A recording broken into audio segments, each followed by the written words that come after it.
minallah, aku dari Allah, wal mu'minun minni, dan orang-orang mukmin adalah daripadaku. Semua alam semesta ini sebenarnya hakikatnya beriman kepada Allah. Hakikatnya beriman kepada Allah. Jadi tidak ada yang kafir. Contoh beriman kepada Allah itu, contoh kita sebut aja alam semesta itu asyamsu wal qamar bihusban. Matahari dan bulan bihusban. Selalu menghitung dirinya perputarannya. Selalu cocok lah. Bulan tetap yalah, matahari tetap yalah. Posisinya berada tetap apa? Timur dan barat, ya lah. Maka makhluk-makhluk seperti bulan, bintang, alam raya, meteor, antariksa, bumi yang kita pijak ini nih, tubuh kita semuanya beriman kepada Allah Subhanahu wa taala. Allah berfirman,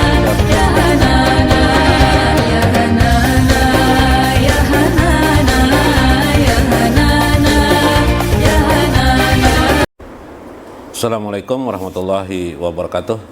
Bismillahirrahmanirrahim. Bismillahil malikil qudusis salam. Bismillahil adidil hakim. Wassalatu wassalam ala sayyidina wa nabina Muhammad wa ala alihi wa sahbihi ajma'in. Hadirin jamaah Majlis Ta'lim yang berbahagia. Minggu kemarin kita sudah membahas tentang bahasan yang disebut dengan watanul asli, negeri asal. Negeri asal itu berada di pada alam lahut namanya. Alam lahut itu alam ketuhanan. Alam lahut atau alam ketuhanan. Negeri asal itu yang disebut dengan hakikatul Muhammadiyah atau disebut dengan ruhul Muhammadiyah atau lebih dikenal istilah dengan Nur Muhammad. Kedudukan Nur Muhammad menurut Syekh Abdul Qadir Jailani dalam kitab beliau ini Sirrul Asrar adalah makhluk sebagai yang diciptakan Allah Subhanahu wa taala. Nah, itu sebagai pokok daripada pembahasan ini untuk membantah pendapat orang yang mengatakan Nur Muhammad itu adalah Maha Pencipta atau bagian atau tidak lain adalah Jatullah. Itu adalah pandangan yang menurut saya Abdul Qadir Jailani adalah keliru. Jadi beliau berpendapat Nur Muhammad itu adalah makhluk yang diciptakan Allah, makhluk yang pertama kali. Dari Nur Muhammad itu timbullah ruh, penciptaan ruh, atau disebut dengan arwah atau ruh-ruh. Di situ pula ada penciptaan kalam. Di situ ada aras, di situ ada penciptaan, di sini aklan atau akal. Ya. Kita lihatkan terusnya.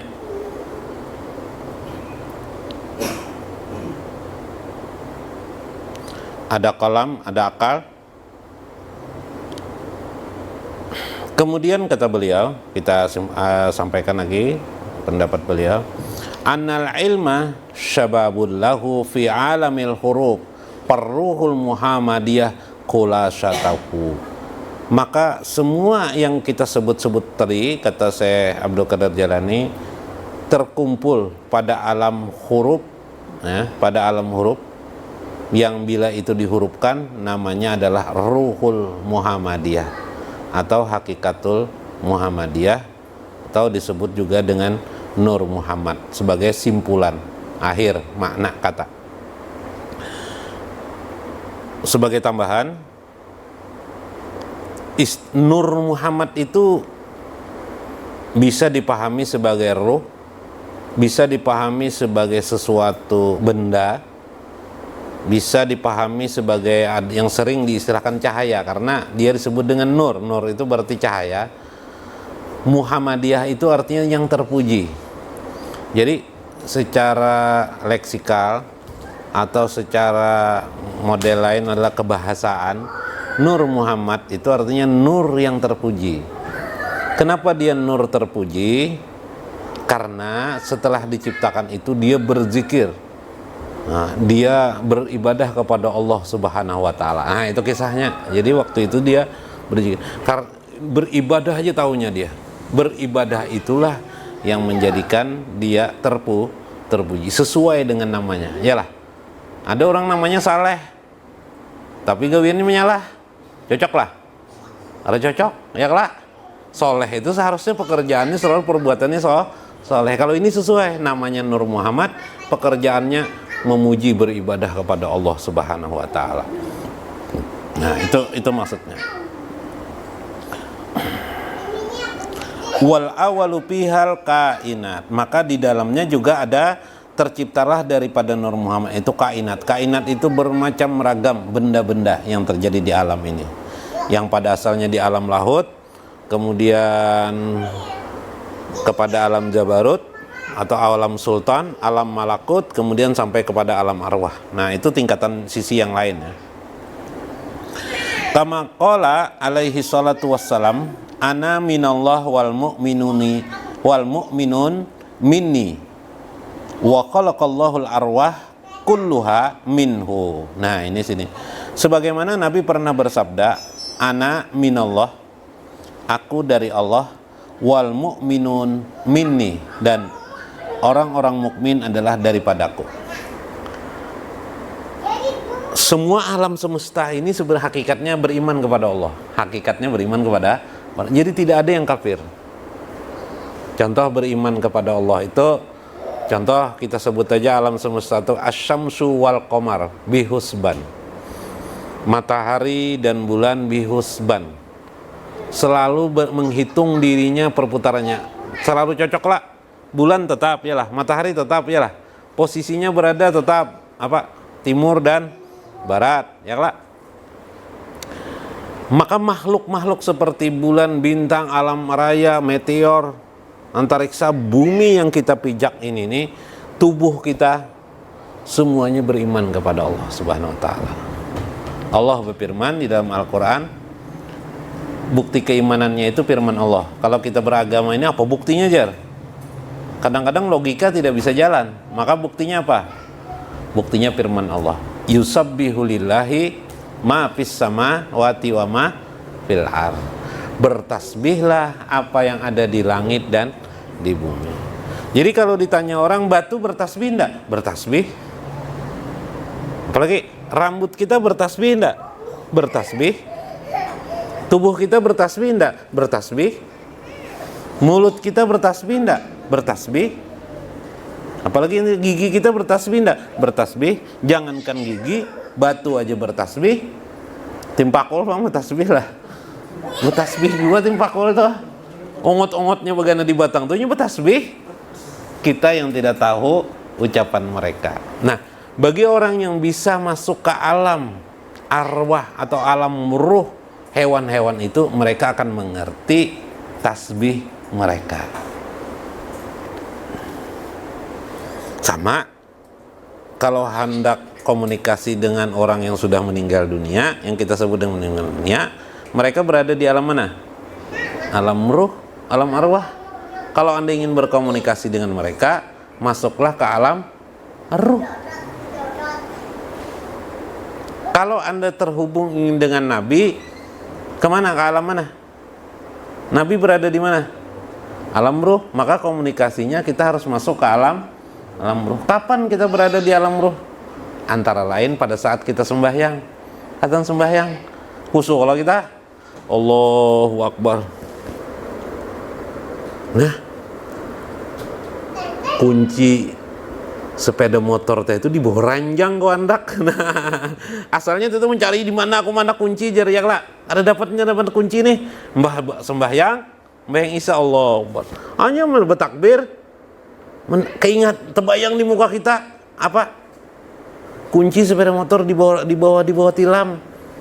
Iya amjar. Ayo anak jadi kenapa jadi kita tahu? Karena kita sudah masuk ke alam ruhani. Ruh itu ruhani. Ruh itu ya ruhani. Ruhani itu pengertiannya adalah ruhku. Ruhani itu ruhku. Jadi ruh, alam ruh ya ruhani. Subhanallah.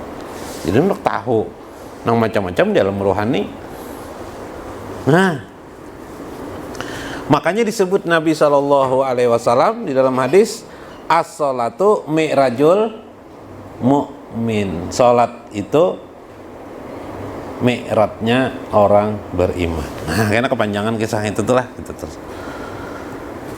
Maka setiap arwah ruh-ruh itu kulluha semuanya minhu daripada Nur Muhammad.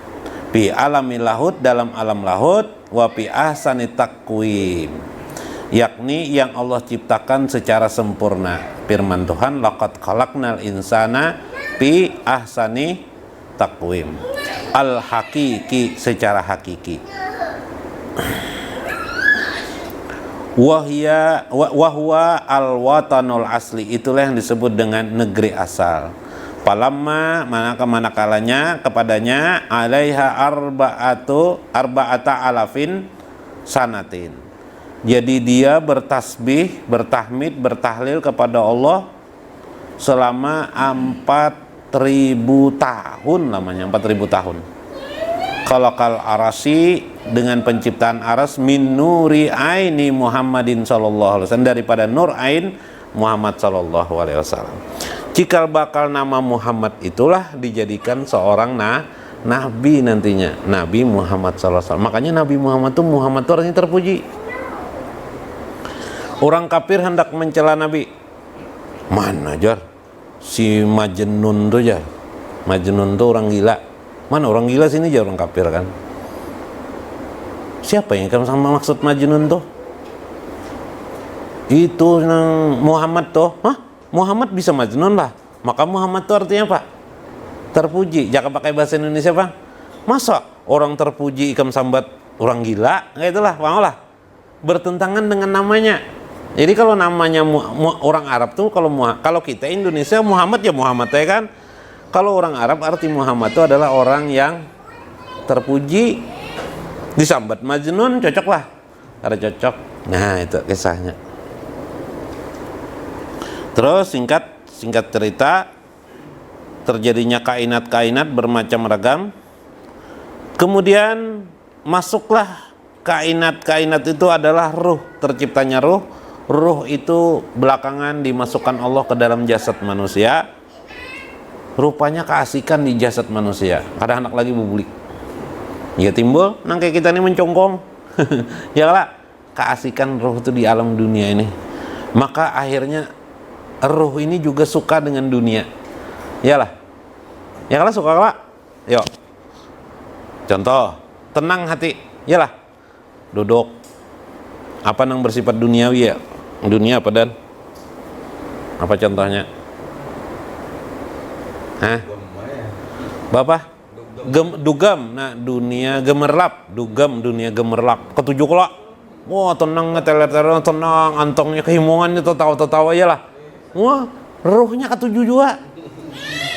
Padahal dengan keadaan itu merusak ruh itu sendiri. Iyalah.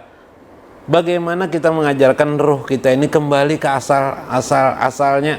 Yang mana asalnya tuh? Mendengarkan mengaji Quran, bawa berzikir la ilaha illallah, la ilaha illallah.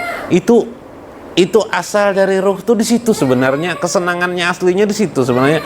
Cuma karena terlatih nang kada baik lalu kada merasa lagi, justru nang gemerlap malam itu nang disukainya ketimbang gemerlap mengaji Al-Quran, ketimbang gemerlap berzikir kepada Allah, ketimbang gemerlap pengajian agama. Ya, kalau acara dugem berapa nang timbul datang orang sasak apa nih? Diskotik, sasak. Maka bakadep pula. Akunnya bakasak. Yalah. Nah, minuman keras apa rasanya? Pahit ya, tapi diminum aja terus. Itu unik lah, aneh lah. Majlis taklim tarang kayak ini nah. Jumlah orangnya hitung jari aja. Lebih 25 tahun sudah majlis taklim. Bahari rame bang. Wah ini sedikit, kenapa? Ini tadi itu duniawi tadi tuh. Nah, godaan duniawi. Sudah, kita lewati aja itu. Sampailah dia. Nah, atas keadaan itu apa yang mengganggu sehingga kita menjadikan kita asik dengan dunia gemerlap malam, dunia judi ketujuh, dunia apa semua. Karena kita sendiri tanpa sadar melatih roh kita untuk seperti itu. Akhirnya kita suka roh mbah dilajari bejudi, umah kehimuan mana roh. Ya Allah, lagi jar. Wah. Makanya nanti roh itu, di dalam roh itu nanti disebut oleh Syekh Abdul Qadir Jalani ada tiful ma'ani. Nah, tiful ma'ani nanti ada tiful ma'ani, sampai kepada tiful ma'ani nanti ya. Karena itu Allah berfirman, ujar Tuhan, seharusnya dia kembali kepada Allah. Nah, kembali kepada Allah, fayad'uhum ilallahi ta'ala. Nah, seharusnya waliqa'i jamalihi ajali, kembali kepada keindahan-keindahan Allah Subhanahu wa taala. Allah berfirman, Qul hajihi sabili, katakanlah inilah jalanku. Ad'u ilallahi, aku memanggil untuk kepada jalan Allah, ala basyiratin ana wa manittabani wa manittaba'ani. Aku, katakan wahai Muhammad, aku dan orang-orang yang mengikutiku. Maksudnya kepada Nabi, ajarkanlah wahai Muhammad, ujar Tuhan, bahwa engkau itu adalah jalan yang sebenarnya. Muhammad itu adalah jalan. Maksudnya risalah syariah itu adalah jalan bagi orang yang ingin mendapatkan dirinya kembali, atau yang disebut dengan diri sejati. Jadi diri sejati itu maksudnya adalah kita kembali kepada asal diri kita yang sejati. Nah, inilah pelajaran yang di dalam ilmu tasawuf disebut dengan man arafa nafsahu faqad arafa rabbahu. Siapa yang mengenal dirinya, jati dirinya, maka dia pun mengenal Tuhannya. Nah, ini yang dimaksud itu.